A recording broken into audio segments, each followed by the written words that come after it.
Alors, bonjour à tous, je m'appelle Thibaut Le Cellier de Chezelle et je vais vous présenter le papier Denoising Diffusion Probabilistic Models, DDPM, ou plus largement les diffusion models, modèles de diffusion. Pour introduire cette présentation, je vais tout d'abord parler de la génération d'images et du problème de la génération d'images, qui a longtemps été un objectif dans le domaine de l'intelligence artificielle et de la computer vision, qui a été craqué, entre guillemets, en fin 2014 par l'équipe de Yann Goodfellow, qui a publié un papier sur, décrivant le concept des GAN, Generative Adversarial Networks, donc les réseaux génératifs adversariaux. Et donc ces GAN, dès leur apparition, ont permis d'exploser l'état de l'art en termes de génération d'images en proposant ce genre de génération. Ici, on a par exemple le fameux site This Person Does Not Exist, basé sur StyleGAN 2, donc une dérivation des GAN originaux, qui génère des visages qui sont extrêmement réalistes. Et on a tous les dérivés, évidemment, avec quelques blagues ici, mais ça offre des possibilités qui sont vraiment excellentes en termes de génération d'images. Et c'est jusqu'à aujourd'hui encore l'état de l'art dans la génération d'images. Donc au 27 août dernier, sur Paper with Code, on pouvait voir que StyleGAN XL, donc une variation du StyleGAN le plus récent, c'est-à-dire StyleGAN 3 ou alias FreeGAN, euh, était à l'état de l'art sur la plupart des benchmarks de génération d'images. Et donc, on voit des exemples ici. Ce réseau permet concrètement de faire de la génération conditionnelle, c'est-à-dire qu'on donne une classe et le réseau va générer une image très réaliste dans cette classe. Donc ici, on a un Golden Retriever, ici un type d'oiseau, une maison au bord de l'eau, etc. etc.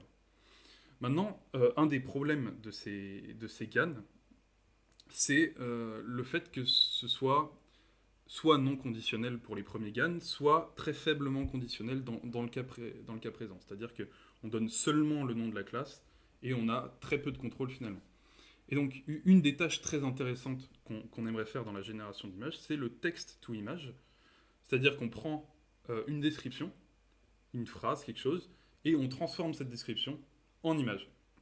Donc, les GAN sont entre guillemets assez limités, ou en tout cas assez compliqués à faire fonctionner dans cette tâche. Et un nouveau type de réseau a fait son apparition, qui a absolument révolutionné le domaine, et ce sont évidemment les modèles les modèles de diffusion. Et donc ici, on a un exemple qui compare trois différents modèles de diffusion qui sont assez connus en ce moment sur Internet. On a Midjourney, DALI 2 et Stable Diffusion. Et il n'est pas présent sur ce schéma-là, mais Imagen de Google fait aussi partie de ces grands diffusion modèles qui ont été publiés récemment. Et donc ici, ces trois modèles en entrée prennent la phrase Pixar movie scene of a dark skull wizard fighting against Kermit the Frog, avec une description du contexte, du style, etc. Et les trois ont tenté de générer cette image de façon avec des styles différents, mais de façon très satisfaisante, très réaliste. Et donc, c'est pas la seule possibilité qu'offrent les diffusion models. Ils sont capables de réaliser plein d'autres tâches. Ils sont assez versatiles en fait dans leurs possibilités d'implémentation. Et donc, ça nous permet par exemple de faire des modèles de super résolution qui sont assez excellents. Donc ici, c'est le cas de SR3. Euh, on prend en entrée une image, je dirais, de 16 par 16 et on récupère un gamin qui a l'air très très réaliste et très souriant. Avec la référence juste à côté. Donc une reconstitution en super résolution très très très très bonne. Pareil pour la fleur. Une autre tâche possible, c'est la synthèse sémantique. Donc ici, on va donner une carte sémantique, c'est-à-dire on aimerait que notre réseau donne du sens aux différentes couleurs qu'on a données sur l'image. Et c'est ce que le réseau fait. Ici, par exemple, on voit une montagne, on retrouve la montagne. Ici, on voit le ciel au loin. On a le ciel au loin qui est délimité par le masque qu'on a donné, et ainsi de suite. Enfin, une autre tâche, c'est l'in-painting, une tâche très intéressante. On prend une image d'entrée, on retire un morceau, c'est-à-dire on met un masque sur une partie, sans jeu de mots évidemment, on met un masque sur une partie de l'image, et on demande à notre réseau, remplit cette partie de l'image avec quelque chose de cohérent. Et donc c'est ce qu'il fait. Ici, on retire le visage, le masque de la dame. On va reconstituer son visage. Ici, on retire plein de petits morceaux, on reconstitue. Ici, on retire une majorité de l'image et le réseau reconstitue une image réaliste. Et ainsi de suite. Et enfin, je rajouterais que le modèle ADM, qui a été publié par les auteurs du papier Diffusion Models Bits GAN, sur la synthèse d'images, est encore actuellement deuxième en génération d'images sur ImageNet 512 par 512. Sachant que le papier est sorti il y a un moment déjà, c'est tout à fait impressionnant. Il était évidemment à l'état de l'art lors de la sortie du papier. Et donc, toutes ces possibilités viennent d'un seul et même point de départ, qui est ce papier, Denoising Diffusion Probabilistic Models, qu'on va décrypter pendant cette vidéo. Je vous invite, pendant la vidéo, à prendre ce papier à côté et suivre en même temps les équations qu'on va voir dans le papier. J'ai pris les mêmes notations, et donc tout l'intérêt, ça va être que vous puissiez faire pause et essayer de comprendre, en relisant le papier et au regard des explications que j'ai données, le papier. Maintenant, petit plan de cette vidéo, donc on vient de faire l'introduction. On aura une très courte partie sur le principe de base des modèles de diffusion, une partie beaucoup plus grosse sur les maths derrière ces modèles de diffusion, qui aura droit à ses propres sous-parties, et on conclura sur une ouverture, éventuellement une formation qui pourra suivre. Donc, le principe de base des modèles de diffusion. On se base sur un processus de diffusion. On part d'une image normale, et on va petit à petit faire se diffuser les pixels de cette image, la bruiter, itération après itération. Et donc, on va nommer x0 l'image originale dans toute la suite de cette présentation. Donc x0 l'image entre guillemets réelle et x grand T l'image finale la plus bruitée du modèle. Et donc, dans le papier de DPM, ce grand T prend différentes valeurs allant en gros de 500 jusqu'à 2000, avec pour la plupart des évaluations la valeur de 1000. Voilà, donc je mets ici que l'échelle du bruit n'est pas contractuelle. Il y a une échelle qui est fixée au niveau du bruit, et ce n'est pas celle qui est sur l'écran. Le bruit est diffusé de façon différente dans le processus de diffusion. Et donc pourquoi ce mot diffusion ? Pourquoi ce processus de diffusion ? Eh bien, d'une certaine manière, on pourrait voir notre image, chacun des pixels de notre image, comme une particule en 3D. Il y a 3 valeurs dans un pixel, une particule en 3D qui est dans un premier temps comprimée dans la forme de notre image et qui est relâchée et qu'on va observer se diffuser jusqu'à xt. Donc c'est cette notion de diffusion. Évidemment, on va poser quelque chose de plus mathématique par la suite. Et donc nous, ce qui va nous intéresser, ça va être de générer des images et donc de faire le processus inverse, d'aller dans l'autre sens. Et donc c'est notre réseau de neurones qui va imiter le processus inverse. Pas de façon directe, on le verra, mais qui va quand même essayer d'aller dans l'autre sens jusqu'à retrouver des vraies images. Donc l'idée, c'est qu'on va, pour générer une nouvelle image, prendre un bruit centré réduit, donc la fonction randen de NumPy ou de Torch par exemple, et aller dans l'autre sens jusqu'au realm des images réelles. Et donc ici, pour comparaison, ce xt ici, cette image, c'est bel et bien l'image du petit chat que j'ai moi-même à la main bruité pour arriver ici, en suivant le processus proposé par des DPM. Et ici, c'est bien une image qui a été tirée par la fonction randen, et on voit à l'œil, entre guillemets, que c'est bien, ces deux bruits se ressemblent bien. Voilà, et que c'est plus ou moins la même distribution. Et donc, on va faire un petit résumé de ce qui existe déjà en génération d'images, et on va le comparer au modèle de diffusion pour essayer de comprendre la différence.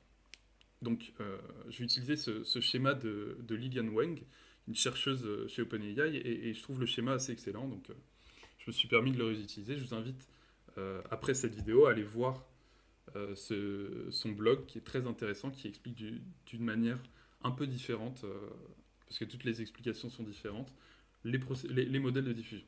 Donc, dans un premier temps, on l'a dit, un des premiers modèles qui a réussi à faire de façon réaliste de la génération d'images, ça a été les GAN. Et donc les GAN, qu'est-ce qu'ils font? Ils prennent un bruit dans un espace latent Z, ça passe dans un générateur, on obtient une image générée X', et ensuite on va nourrir à un discriminateur ces images générées et des vraies images, et demander à notre discriminateur de faire la différence. Et donc ça va donner lieu à une loss qui va nous permettre d'apprendre d'une part le discriminateur, et d'autre part, en passant au travers du discriminateur, de faire apprendre le générateur pour qu'il apprenne à tromper le discriminateur. Et de cette manière, on apprend à générer des images X' de plus en plus réalistes. Maintenant, il y a d'autres modèles de génération qui existent, notamment les variationnels auto-encodeurs, ou sans lever les auto-encodeurs, où on prend une image X, on va la passer dans un encodeur qui va nous donner un vecteur latent Z, et ce vecteur latent Z, on va le décoder pour avoir une reconstruction de X'. Et donc, pour générer des images, ce qui va nous suffire, ça va être de prendre un vecteur dans l'espace latent, de le passer dans le décodeur, et on aura une image X'. Évidemment, ça pose tout un tas de problématiques, notamment de la régularisation de cet espace, parce que cet espace est un espace compliqué en termes de distribution, et donc juste prendre un élément au hasard ne nous garantit pas d'avoir quelque chose qui aura l'air réaliste en sortie. Et donc, pour faire apprendre ces modèles, les VAE, on maximise la variational lower bound, qui est une loss très connue, très connue pour ces types de modèles, qui nous permet de maximiser la vraisemblance, on verra ce que c'est plus tard, sans pour autant la calculer. On va la maximiser indirectement. Ensuite, les flow-based models sont d'une certaine manière un peu comme les VAE. On part d'une image X, on la passe au travers d'un encodeur qu'on appelle flow, et au lieu de passer dans un décodeur, on va inverser notre encodeur, donc inverser le flow, pour avoir X'. Et donc, encore une fois, on va essayer de reconstruire X' à partir de X. Le fait est que ici, on a f-1 qui est calculable, parce que f est inversible, et donc ça va permettre d'optimiser directement la vraisemblance. C'est le cas notamment, par exemple, des normalizing flow. Et donc, optimiser directement la vraisemblance, pour faire court, ça rend plus simple et meilleur l'apprentissage. Et donc on pourrait se demander pourquoi est-ce qu'on ne peut pas utiliser ces modèles pour faire de la bonne génération. Tout simplement parce que si f-1 est inversible, ça veut dire que f est bijective. Et donc si f est bijective, on a besoin que x et z soient de la même dimension.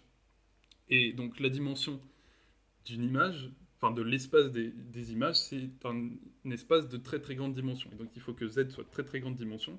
Et donc ça donne lieu à des calculs qui sont beaucoup trop lourds d'un point de vue computationnel.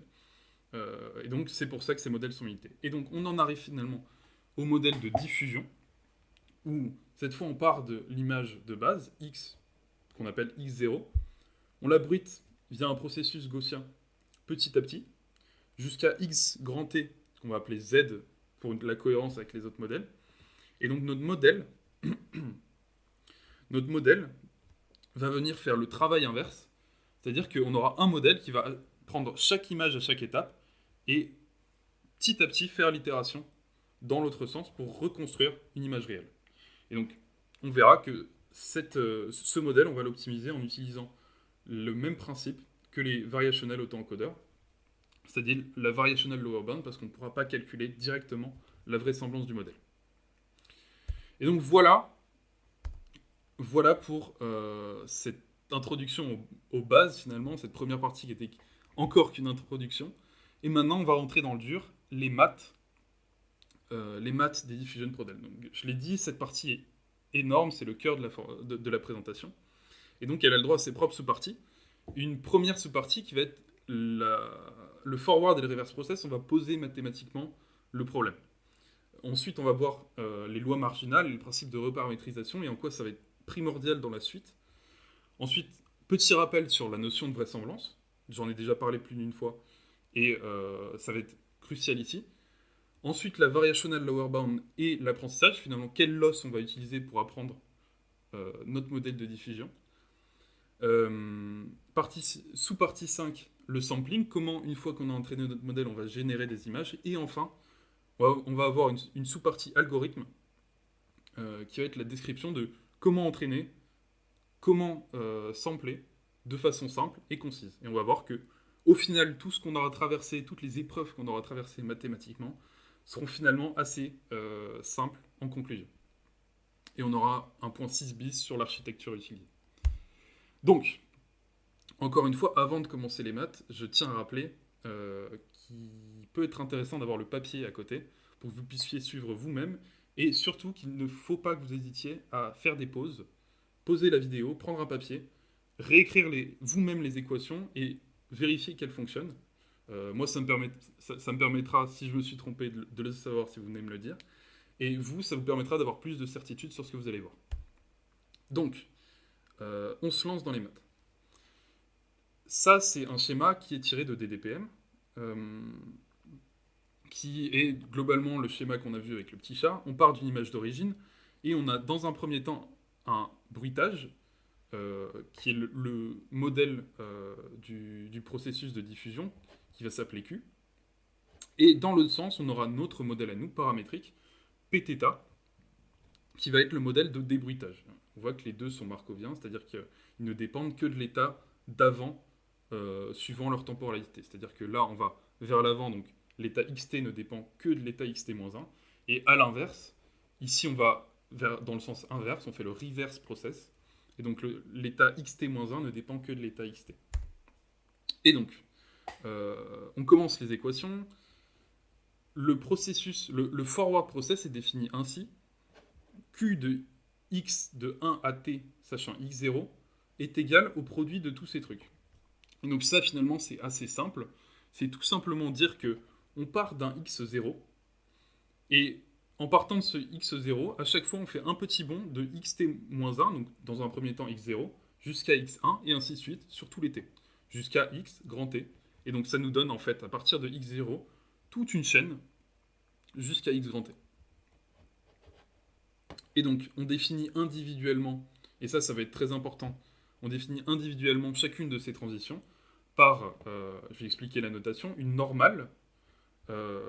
Donc, c'est-à-dire que xt, ici, va suivre une distribution qui est une normale centrée en racine de 1 moins bêta t fois xt moins 1, avec une variance de bêta t fois la matrice identité. Donc c'est une distribution diagonale.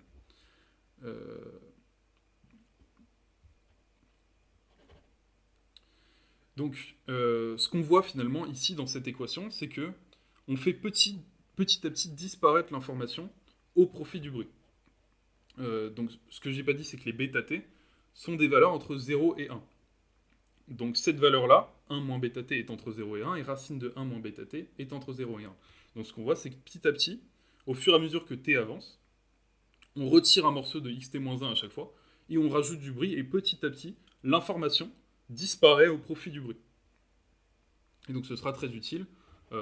Donc l'information, finalement, c'est le sens qu'il y a dans notre image, au profit du bruit.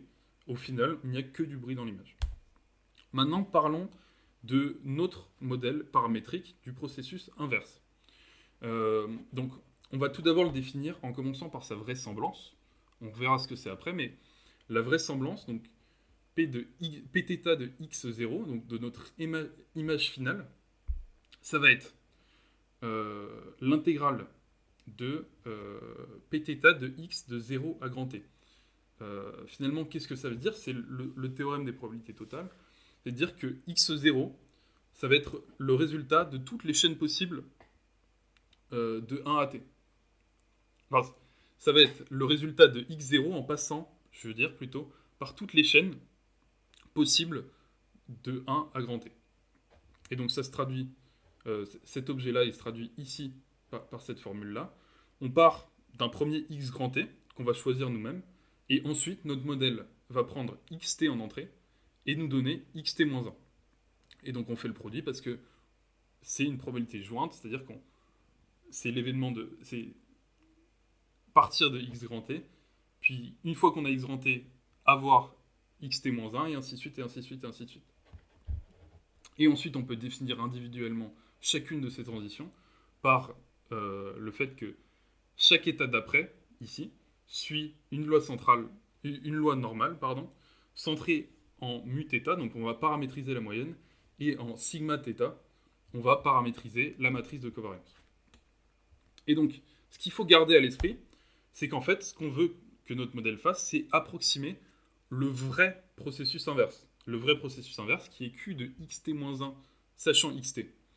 Le vrai problème, ça va être que ce vrai processus, il n'est pas calculable. Il est intractable en anglais.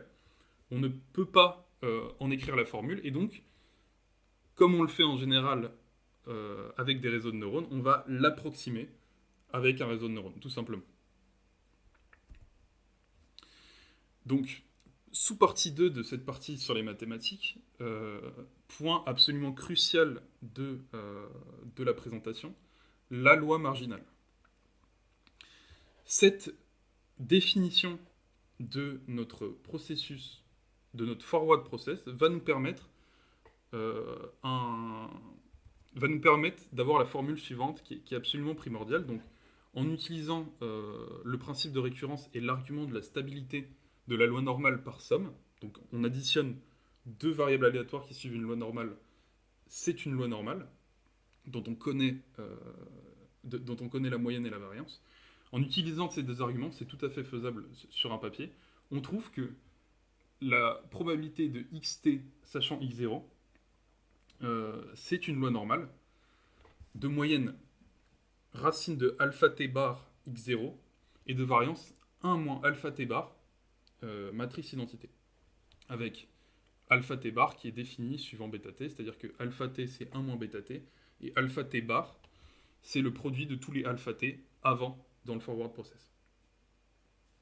Et donc ça, comme je l'ai dit, c'est absolument primordial. Qu'est-ce que ça veut dire dans un premier temps au niveau du processus?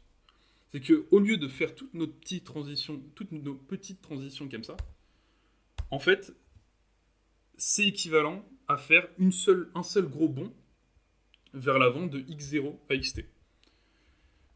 Et en utilisant un trick qui s'appelle la reparamétrisation, en fait, on peut exprimer tout simplement xt en fonction de x0 et d'une nouvelle variable aléatoire qu'on introduit, qui est epsilon, qui va suivre une loi normale centrée réduite. Et donc ça, comme je l'ai dit, ça va être primordial. Et donc, pour donner un avant-goût, spoiler un peu la suite de la présentation, ça, notamment à l'entraînement, ça va nous permettre de ne pas avoir à faire tout ce processus de bruitage à chaque fois qu'on veut s'entraîner sur l'itération t, mais de calculer directement xt à partir de x0 et d'un bruit qu'on sample à la main.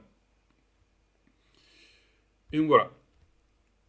Cette loi marginale, comme je l'ai dit, elle est primordiale. Elle a trois implications. La première qu'on vient de voir, c'est qu'avec le trick de reparamétrisation, on a cette équation qui va être centrale dans toutes les démonstrations qui vont suivre et qui est aussi hyper utile à l'entraînement.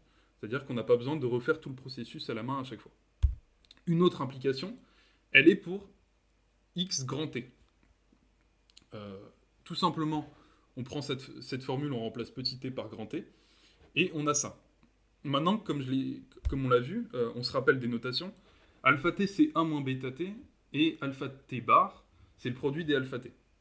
Et donc, alpha grand t bar, ça va être le produit de tous les alpha t. Or, on a dit que bêta t, c'était strictement, je ne l'ai pas dit strictement, mais strictement entre 0 et 1. Donc, alpha t, c'est strictement entre 0 et 1, et alpha grand t bar, ça va être le produit de plein de trucs entre 0 et 1. Et donc, qu'est-ce que ça implique? Ça va impliquer que si on choisit judicieusement nos bêta t, et qu'on prend un grand T assez grand, alpha grand T bar, va tendre vers 0, et donc sa racine aussi. Donc ça va tendre vers 0, et ça va tendre vers 1. Et donc, au final, la loi de x grand T sachant x0, ça va être plus ou moins, ici ça ne devrait pas être un tilde, ça devrait être environ égal, ça va être environ égal à une loi normale centrée réduite. Et donc on voit bien que finalement notre processus de diffusion détruit l'information et le résultat final ne dépend plus du tout, si on choisit bien les bêta t évidemment, ne dépend plus du tout de x0. Et donc ça va être très intéressant, notamment pour la génération. Maintenant, troisième implication, ça nous permet de calculer cet objet-là, qui, attention, n'est pas le reverse process. Le reverse process, ce serait IQ de xt-1 sachant xt. Ici, on est conditionné aussi sur x0. mais ce sera très utile par la suite. Je vous invite, c'est un des endroits où je vous invite à faire pause. Si vous avez envie de calculer ça à la main, c'est tout à fait faisable. C'est tout simplement la formule de Bayes appliquée à ceci et à x et à q de xt, sachant xt-1. Vous appliquez la formule de Bayes, ça se recalcule, c'est des gaussiennes, donc c'est plus ou moins agréable à faire, mais c'est faisable. Et donc, on n'a que cette chose-là, finalement, quand on connaît xt et x0, on peut calculer xt-1. Enfin, on peut avoir la loi de xt-1, qui est mu tilde de xt x0 et bêta tilde fois l'identité, avec mu tilde et bêta tilde qui prennent ces valeurs-là. Et donc ça, ce sera très intéressant par la suite, on va le réutiliser. Encore une fois, je vous invite à faire pause, c'est la fin de cette partie, donc si vous voulez refaire les équations, n'hésitez pas à le faire de votre côté sur un papier. Maintenant, petit point sur la vraisemblance. La vraisemblance, qu'est-ce que c'est ? Je me suis permis d'aller sur Wikipédia pour prendre une définition. Et donc Wikipédia nous dit que la vraisemblance décrit la plausibilité d'une valeur des paramètres d'un modèle, étant donné l'observation d'un certain nombre de réalisations d'une valeur aléatoire. Et donc, finalement, dans l'idée, ça va être un score donné aux valeurs des paramètres de notre modèle en fonction d'un certain nombre d'observations, en fonction de notre dataset, tout simplement. Donc, mathématiquement, qu'est-ce que ça donne ? Soit x de 1 à n, des observations de la variable aléatoire x, qui vont être nos données, et des observations y1 à n, les labels associés, qui vont être les résultats de l'observation de la variable aléatoire y. Et donc, comme je l'ai dit, c'est notre dataset, on a des données xi et les labels yi. Et donc, on définit la vraisemblance ainsi. Donc, il y a plusieurs notations différentes, mais la définition est toujours la même, c'est le produit de la probabilité pθ de yi sachant xi. Donc là, on est dans un cas simplifié du supervisé. Et donc, cette formule-là, elle est pénible parce qu'on a un produit, et donc souvent, ce qu'on fait, c'est qu'on prend la log vraisemblance, la log likelihood en anglais. Donc tout simplement, on prend le log de cette valeur, de la valeur vue précédemment, et donc prendre le log d'un produit, ça le transforme tout simplement en somme sur i du log des probabilités de yi, sachant ici.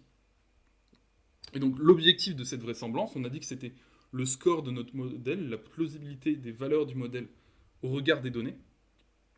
Notre objectif, ça va tout simplement être de la maximiser. Comme le logarithme est une fonction croissante, ça revient à maximiser la log vraisemblance, et donc on cherche finalement la valeur de θ chapeau, qui va maximiser cette valeur de log vraisemblance.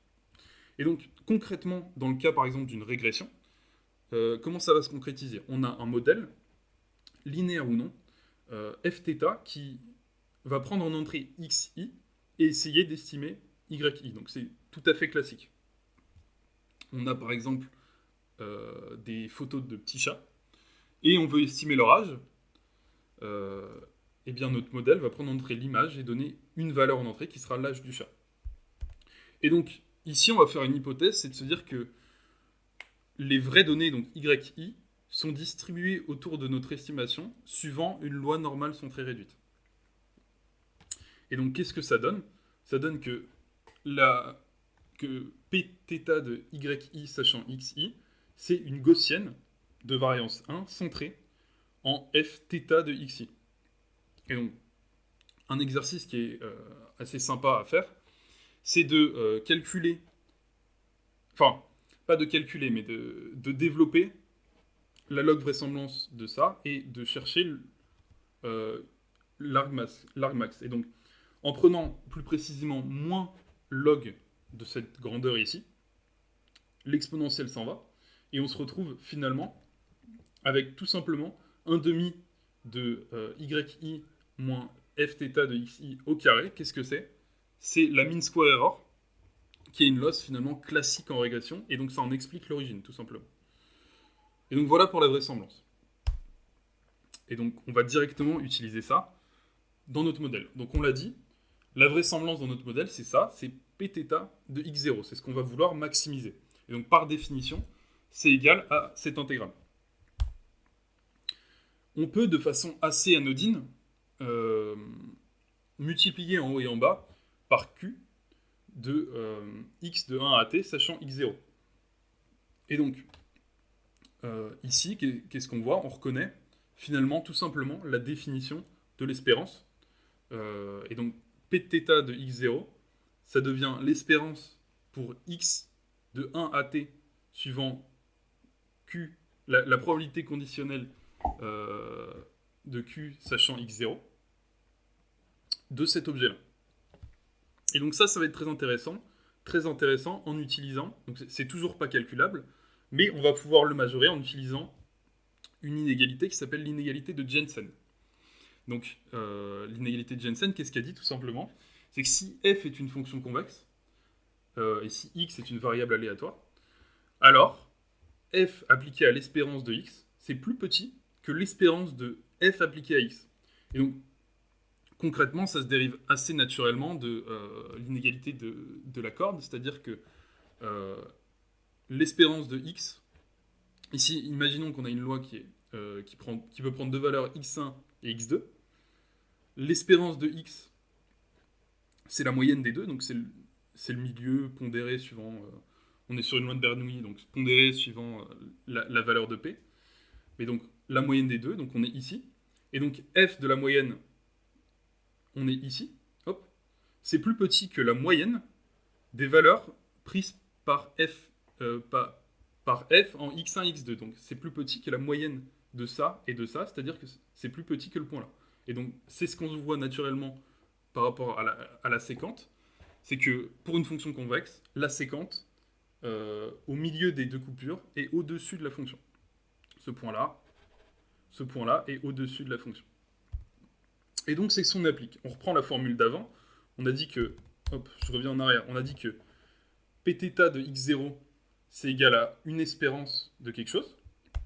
Et c'est ce qu'on va utiliser. En utilisant comme fonction convexe moins log. Log, c'est concave, donc moins log, c'est convexe.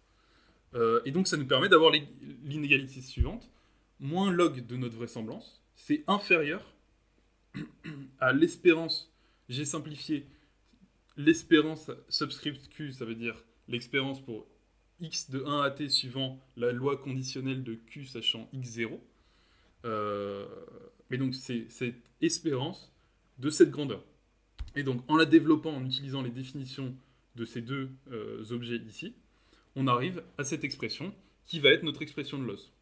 Pourquoi? On va vouloir minimiser cette grandeur, et en minimisant cette grandeur, on va pousser vers le bas la grandeur qui est ici, qui est moins notre log vraisemblance. Et donc en minimisant moins la log vraisemblance, on maximise théoriquement la vraisemblance. Et c'est ce qu'on veut. Et donc voilà, c'est ça ce qu'on vient de voir, c'est la variational lower bound. C'est un procédé qui est assez classique, notamment pour les variational auto-encodeurs, et qui permet finalement d'apprendre quelque chose qui n'est pas calculable, qui est la vraisemblance de notre modèle. Et donc voilà. Maintenant, je vous invite... donc, cette grandeur qui vient d'apparaître, c'est grand L, c'est notre loss. Je vous invite à aller regarder dans la première partie de l'appendice, ils font la démonstration, la transition de l'étape ici à cette étape. Ça se fait encore une fois, c'est pas très agréable encore une fois, mais si vous voulez le faire, faites pause, prenez un papier, et vous faites la démonstration en suivant, il y a toute la démonstration qui est donnée dans la première partie de l'appendice. Mais donc, notre loss finalement se résume en 3 morceaux importants. Un premier morceau L0 que je ne vais pas traiter dans cette présentation. Pourquoi? Parce que c'est un cas extrême qui est assez désagréable, qui est expliqué dans la section, il me semble, 4.3 du papier, qui prendrait trop de temps à expliquer dans cette présentation, mais je vous invite à lire la partie. Mais donc, on verra ça comme une loss de reconstruction assez classique, c'est-à-dire une loss L2 entre x0 et x1. Maintenant, parlons de L grand T. Donc, vite fait, avant ça, on voit que dans L grand T et dans les LT-1, on a un truc qui apparaît, c'est DKL. DKL, qu'est-ce que c'est? C'est la Kullback-Leibler divergence. Donc la KL divergence, tout simplement.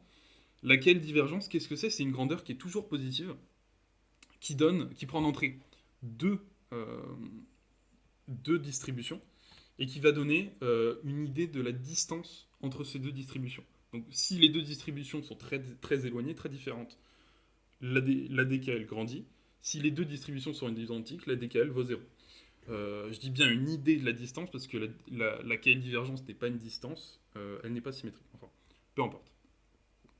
Mais donc, l'idée c'est que on a envie que, à chaque fois, les deux distributions dans la KL divergence soient le plus proche possible pour minimiser sa valeur. Et donc c'est ce qu'on va faire pour L grand T. Ici, on voit que dans cette KL divergence, le seul levier qu'on a, c'est P de xt, c'est-à-dire comment on choisit notre point de départ quand on va générer les images. Or, on a déjà vu, c'était une des conséquences de la loi marginale, que x grand T sachant x0, donc ceci, c'était environ égal, hein, ça ne devrait pas être un tilde, ça devrait être environ égal, à une loi normale centrée réduite. Parce qu'on a bien choisi les bêta T. Et donc en fait, encore une fois, notre seul levier c'est de choisir ça, ben, très bien, on va le choisir comme le modèle le veut, entre guillemets. On va choisir xt suivant une loi normale centrée réduite. Et ce faisant, on a un L grand T qui est environ égal à 0. Donc ce terme-là est traité. Comme je l'ai dit, le terme L0, on va tout simplement voir ça comme une losse de reconstruction classique. La section 4.3 du papier l'explique plus en détail, mais dans l'idée, c'est globalement une distance quadratique entre les deux. Maintenant, le cas LT-1, donc on va les traiter individuellement, c'est une somme, donc ils sont tous équivalents. Dans un premier temps, on a cette chose-là. Cette chose-là, qu'est-ce que c'est? C'est ce qu'on avait réussi à calculer grâce à la loi marginale, en utilisant la formule de Bayes, encore une fois, donc qui prend cette forme, loi normale centrée en mu tilde, de variance bêta tilde. Et donc, de l'autre côté du ring, en quelque sorte, on a pθ de xt-1 xt qu'on a choisi de paramétriser de la manière suivante. Donc, une loi centrée en mu θ de variance, de matrice de covariance sigma θ. Et finalement, un des partis pris du papier, ça va être de fixer cette matrice de covariance à une matrice diagonale avec des valeurs qui seront fixées aussi, sigma t au carré. On verra les valeurs que peuvent prendre ce sigma t au carré. On a globalement deux cas possibles. Et donc, finalement, qu'est-ce que ça nous donne? Ça nous donne que LT-1, c'est la KL divergence entre deux gaussiennes, et la KL divergence entre deux gaussiennes avec des variances qui ne dépendent pas de θ, c'est une constante, plus la distance quadratique entre les deux moyennes avec un facteur qui va dépendre des variances. Mais donc voilà. Finalement, là, on a déjà ce qu'il faut en théorie pour apprendre. Donc, on l'a dit, cette loss-là, c'est une loss de reconstruction. Ça dépend pas vraiment de notre modèle, ça dépend de comment on sample x grand t. Et ça, tout simplement pour l'apprendre, on l'a vu grâce à la loi marginale. On prend un x0, on prend un epsilon quelconque, on recalcule x grand t, on donne en entrée xt, je veux dire, on donne en entrée xt à notre modèle, et on dit à notre modèle, bon bah tu prédis cette valeur, mu tilde, dont la valeur est plus haut dans les slides, je leur donnerai juste après aussi. Et pondéré par cette chose-là, et on dit, bon bah tu minimises ça et t'apprends. Maintenant, et c'est la vraie, entre guillemets, contribution du papier, le fait est que ça, c'est assez faible en termes de résultats. Ça marche pas très bien, on parlera en conclusion, je donnerai mon avis de pourquoi c'est assez faible en résultat dans la conclusion, mais ça marche pas très bien, ça se voit dans la plupart des tableaux dédiés à l'étude de ça dans le papier. C'est assez faible en termes de résultats, notamment en termes de FID. Et donc, l'idée, ça va être de changer, de changer la paramétrisation de notre modèle en quelque chose qui marche mieux. Et donc, on va encore utiliser les marginales et utiliser plus particulièrement la reparamétrisation de cette loi marginale.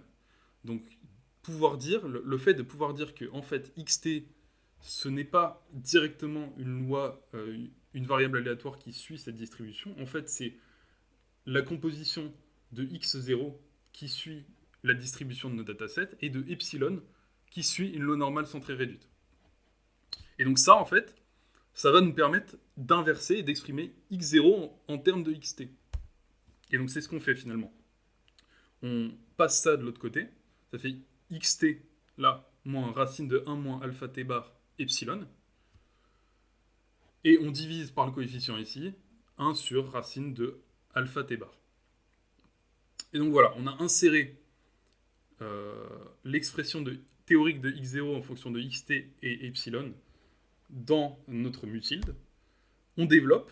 Je vous invite à faire pause si vous le voulez et à le refaire à la main. Je vous ai remis l'expression de mutilde ici. Et donc ça donne cette expression.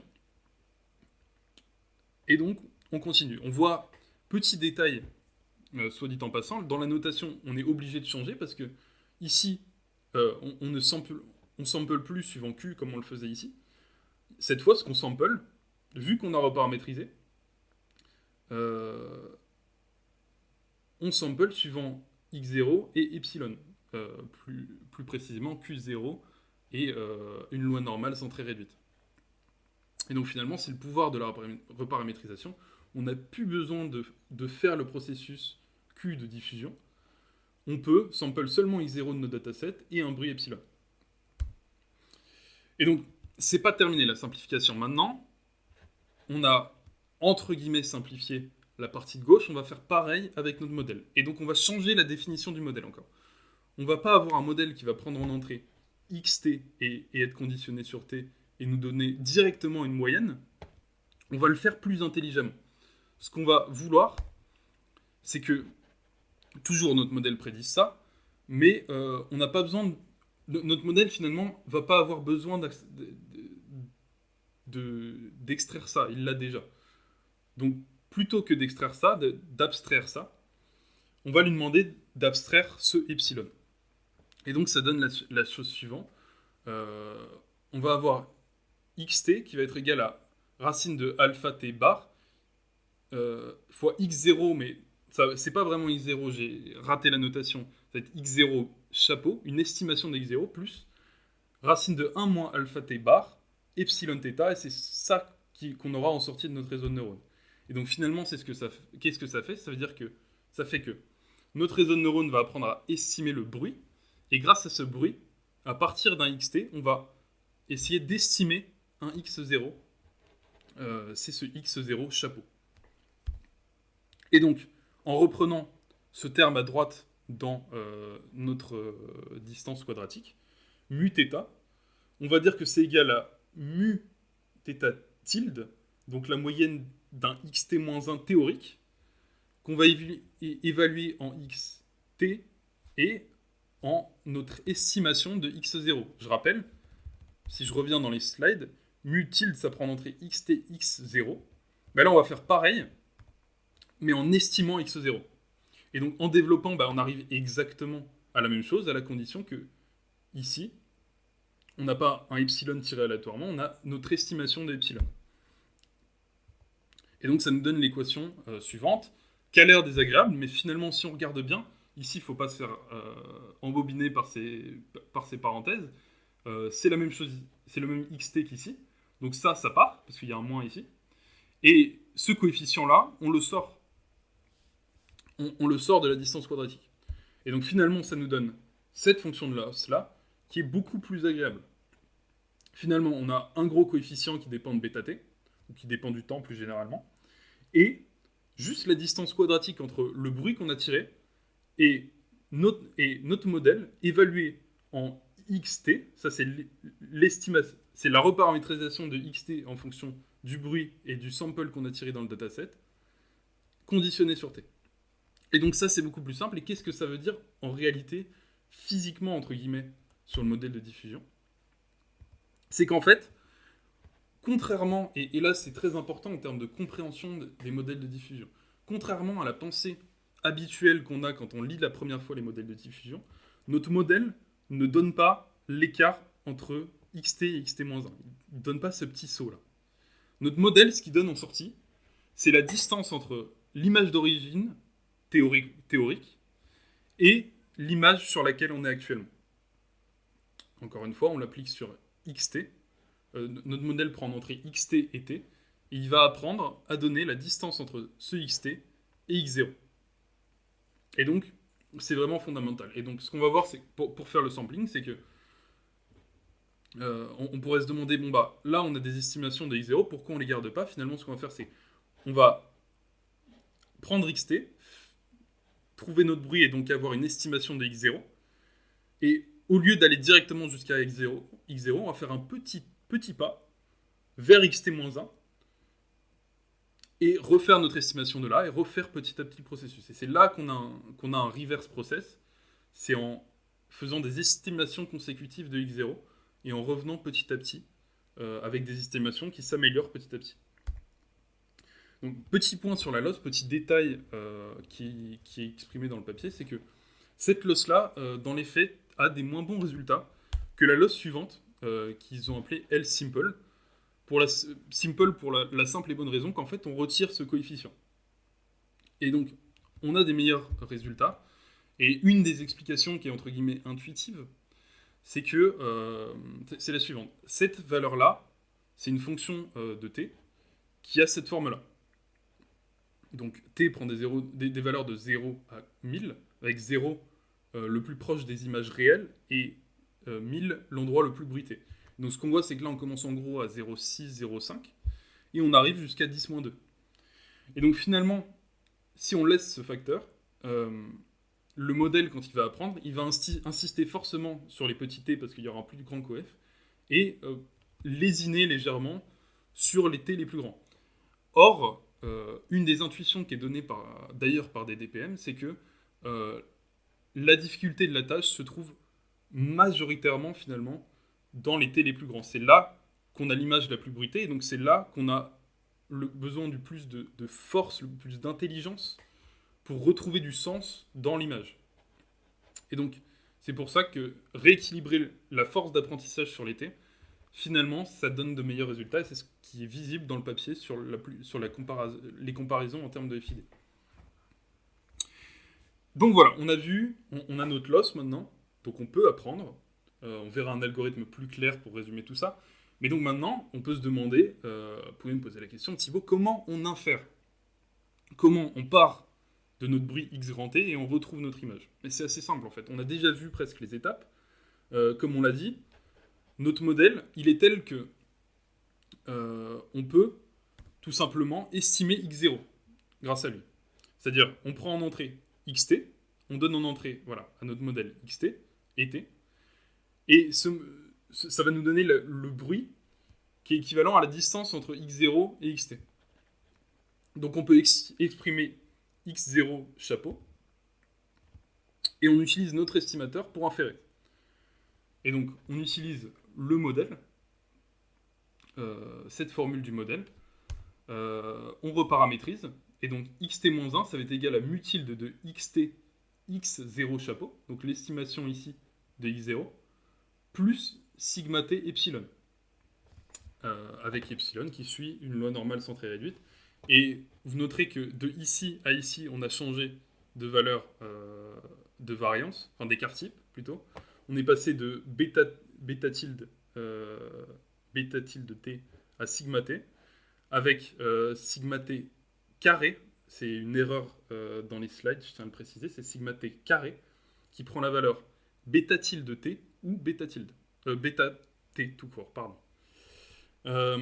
Et donc il y a une évaluation sur les valeurs que ça prend, et sur les données utilisées pour le papier, ça a globalement des résultats équivalents. Dans d'autres papiers, ces valeurs ont été étudiées, et cette valeur a tendance à être meilleure pour des images de plus petites dimensions, et cette valeur-là a tendance à être meilleure pour des images de plus grandes dimensions. Mais enfin, continuons. Donc le sampling, on a dit, on développe tout simplement cette formule-là, le mu tilde, et ça nous donne que xt-1, c'est égal à 1 sur racine de alpha t, fois, entre parenthèses, notre estimation, pas exactement notre estimation, je me trompe, fois, entre parenthèses, xt moins 1 moins alpha t, donc c'est bêta t ça, sur racine de 1 moins alpha t bar, epsilon θ. Et donc en fait, finalement, ce qu'on voit, c'est qu'on retrouve, je vais revenir dans les slides rapidement, on retrouve ce qu'on avait dans notre formule non simplifiée, entre guillemets, c'est exactement le même développement qu'on a fait. Hop. Voilà. Plus, évidemment, un bruit d'écart type sigma t. Et donc, finalement, je vais l'expliquer ici parce que la question m'a été posée quand j'ai présenté cette présentation pour la première fois. Pourquoi est-ce qu'on rebruite ici On pourrait dire, et en rester là, pour suivre la théorie, pour s'en tenir au modèle, mais il y a une interprétation qui est la mienne de l'idée qu'il y a derrière ça, c'est que si on disait xt-1 égale à juste ça sans le bruit, on aurait un problème de distribution. On serait plus sur le bon niveau de bruit pour matcher les xt-1. Et donc finalement, notre modèle aurait tendance à être un peu perdu. Et donc ce qu'on fait, c'est que on estime xt-1 et on rebruite un tout petit peu pour que notre modèle n'ait pas peur sur l'itération d'après et qu'il reconnaisse le bruit et qu'il arrive à inférer et rester sur sa distribution. Voilà, donc maintenant on passe à la partie un peu plus agréable, la partie algorithme. Ça, c'est des algorithmes qui sont dans des DPM, qui résument tout ce qu'on a vu en fait. Donc l'algorithme, il est très simple. Donc repeat until converge, ça veut dire que tout simplement, on entraîne jusqu'à ce que notre loss s'arrête de descendre. Et donc là, on va fonctionner non pas par époque, comme on le fait souvent, dans l'apprentissage en deep learning. On va fonctionner par image, cette façon de faire en fait va s'étendre naturellement au batch. Mais donc, ce qu'on fait, c'est qu'on sample x0 suivant q de x0. Q de x0, c'est quoi? C'est la distribution de notre dataset. Donc on prend une image aléatoirement dans le dataset, c'est ça que ça veut dire. On sample t suivant la loi uniforme de 1 à grand T. Donc finalement, qu'est-ce que c'est? On choisit quelle distance de pas on a envie de faire pour s'entraîner. Ensuite, on choisit epsilon suivant la loi normale centrée réduite. Et donc, qu'est-ce que c'est? Ça, finalement, c'est la direction dans laquelle on veut se déplacer. Et ensuite, paf, on fait le saut. On a une distance et une direction. On fait le saut, on calcule xt-1. Et ce xt-1, on vient l'insérer dans notre modèle. Et on va essayer de faire en sorte que notre modèle nous retranscrive cette flèche mauve qui est le bruit qui a été donné à l'origine. Et donc, c'est ce que ça fait globalement. On prend notre loss qui est la distance quadratique entre le bruit et la reconstitution du bruit, et on fait une descente de gradient selon θ. Classique, on minimise la loss. Donc ça, c'est pour l'apprentissage. Maintenant, pour la génération, le sampling, pareil, l'algorithme est du coup assez simple. On prend un bruit xt, normal centré réduit, et ensuite on va itérer sur les t en partant dans l'autre sens, de grand T à 1. Et donc, pour chaque petit t, ce qu'on va faire, c'est que on a xt, parce qu'on est arrivé à l'étape t. On choisit un z normal centré réduit, ça je ne l'ai pas mis en schéma. De ce xt, on va estimer le bruit, la distance jusqu'à x0. Donc on va pouvoir estimer x0 et appliquer le modèle théorique qu'on a vu. Donc c'est ce gros truc-là, pour avoir xt-1 et donc finalement faire un tout petit pas dans la bonne direction. Et ensuite on répète, de xt-1 on va réestimer la distance jusqu'à x0, enfin la direction vers x0, pardon. On connaît déjà la distance parce qu'on l'a paramétrisé avec les bêta-t, les alpha-t et les alpha-t bar. Donc on va estimer la direction, faire un petit pas dans cette direction, et réestimer, ainsi de suite, pour raffiner petit à petit et converger vers le bon x0. Et donc voilà, finalement, c'est tout. On a vu les deux algorithmes. Et donc avec ça, on a ce qu'il faut pour apprendre. Maintenant, il y a un petit détail, donc je rajoute une slide exprès. L'architecture. L'architecture, elle est assez simple. C'est un UNet. Donc un UNet, c'est un modèle qui est absolument génial parce qu'il fait énormément de choses. De la segmentation, énormément de choses, je ne les ai pas en tête. Mais donc il est applicable pour notre cas parce qu'on a finalement une entrée une sortie surtout qui va être de la même taille que notre entrée. On veut un bruit, une valeur de bruit pour chacun des pixels de notre image, donc on veut une sortie de la même taille que l'image. Donc le modèle va prendre en entrée xt, va passer par des couches de convolution, descendre en taille, et remonter en taille, et avoir des petites connexions résiduelles entre chaque élément.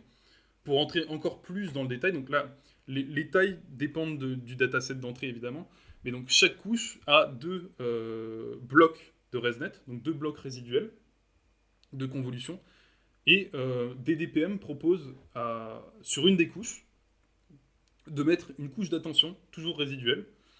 Donc pour ceux qui s'y connaissent en Transformer et en Vision Transformer plus particulièrement, ici, dans des TPM, c'est assez simple, c'est une couche d'attention avec une tête à un seul endroit. Certains papiers développent sur les types d'architecture qui améliorent les performances, et notamment rajouter des têtes et rajouter des hauteurs où on met de la tension, ça augmente les performances.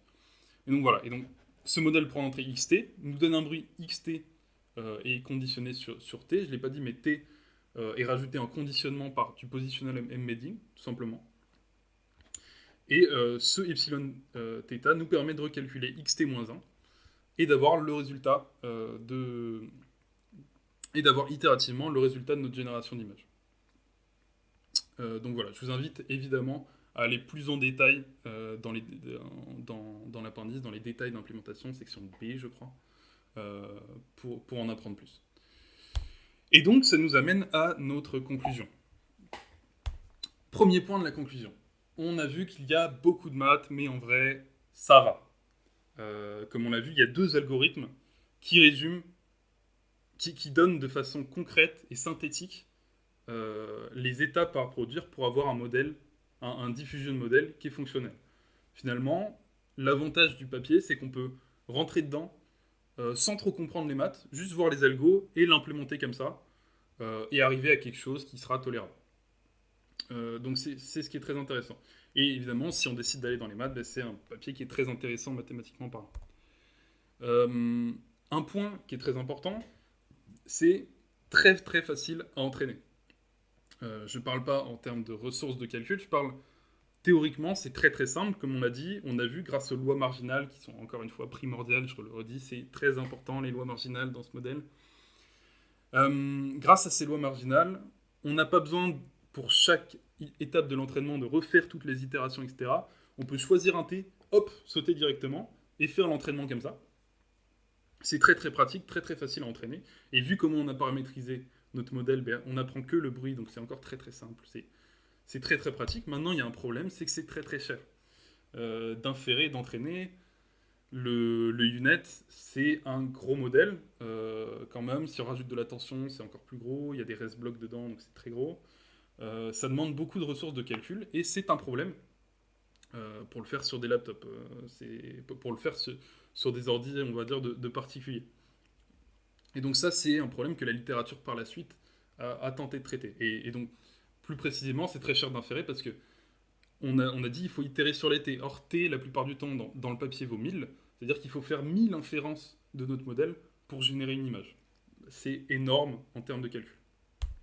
Et je crois qu'il y a, dans le papier, il donne le nombre d'heures qu'il faut pour générer 50 000 samples. C'est tout simplement affairant. Effarant, je veux dire, pardon. Maintenant, j'aimerais souligner un petit défaut des diffuseurs de modèles jusque-là, dans ce papier, c'est que on est sur de la génération non conditionnelle, donc unconditional generation. Et donc finalement, on ne résout pas ce qu'on a vu en introduction. Un des problèmes qu'on a vu en introduction, c'est que les GAN, c'était pas évident à conditionner, etc. Et là, on se retrouve avec un modèle non conditionnel. Encore une fois, dans la suite de la littérature, dans les littératures qu'on suivit, il y a eu tout un travail sur comment conditionner, etc. Maintenant, dernier point, ça va être sur essayer d'expliquer très rapidement à l'oral pourquoi ça marche si bien, les diffusion modèles. Un premier argument qui vient pas de moi, qui est le fait que c'est un modèle qui est likelihood-based. Comme on a dit, on cherche à optimiser la likelihood. Et donc, on dit que c'est likelihood-based par opposition aux modèles adversariaux, qui eux se basent sur une loss adversariale et qui ont des immenses instabilités. Ici, on n'a pas de discriminateur qui devient trop bon, et donc le générateur n'arrive plus à apprendre. On n'a plus un générateur qui devient trop bon, et donc le discriminateur n'arrive pas à apprendre. On n'a pas de mode collapse. C'est un problème des GAN. Quand admettons qu'on fasse de la génération sur MNIST avec un GAN, ça arrive pendant l'entraînement que le générateur arrête de générer des 0 ou des 1. Et donc ça s'appelle un mode collapse. Et ça ne peut pas arriver avec des diffusion modèles. Pourquoi ? Parce que euh, notre réseau est entraîné à générer tout ce qu'il y a dans notre dataset. Donc MNIST, par exemple, c'est un dataset qui est distribué de façon uniforme sur les classes. Eh bien, si on prend 100 images générées par notre modèle entraîné sur MNIST, on aura en gros 10% de 0, 10% de 1, et ainsi de suite. C'est une des forces du likelihood based, c'est qu'on a une grande stabilité, et c'est aussi ce qui fait c'est très simple à entraîner, entre guillemets. C'est-à-dire que la loss descend, et une fois qu'elle a convergé, normalement le modèle est bon. C'est vraiment très simple. Donc voilà, c'est un des avantages des diffusion modèles. Un autre avantage euh, qui vient plus de moi, je ne suis pas sûr de l'avoir lu partout, c'est plus de mon expérience et de mes impressions. Une des forces des diffusion modèles, c'est la régularité de l'espace latent. L'espace latent, vu comment on a paramétrisé le forward process, l'espace latent, c'est une normale centrée réduite de la taille de l'image. Et donc pour sample, si on prend la fonction randen, on est toujours dans le bon espace latent.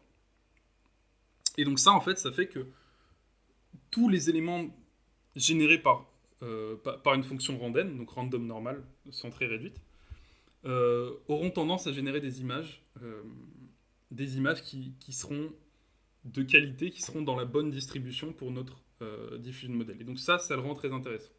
Un dernier point que j'ai pas écrit, qui est pour exprimer pourquoi est-ce qu'on a décidé, enfin, pourquoi est-ce qu'ils ont décidé dans le papier de DDPM d'apprendre non pas les moyennes des xt-1 d'avant, ou non pas d'apprendre directement l'estimation de x0, mais bien le bruit à chaque fois.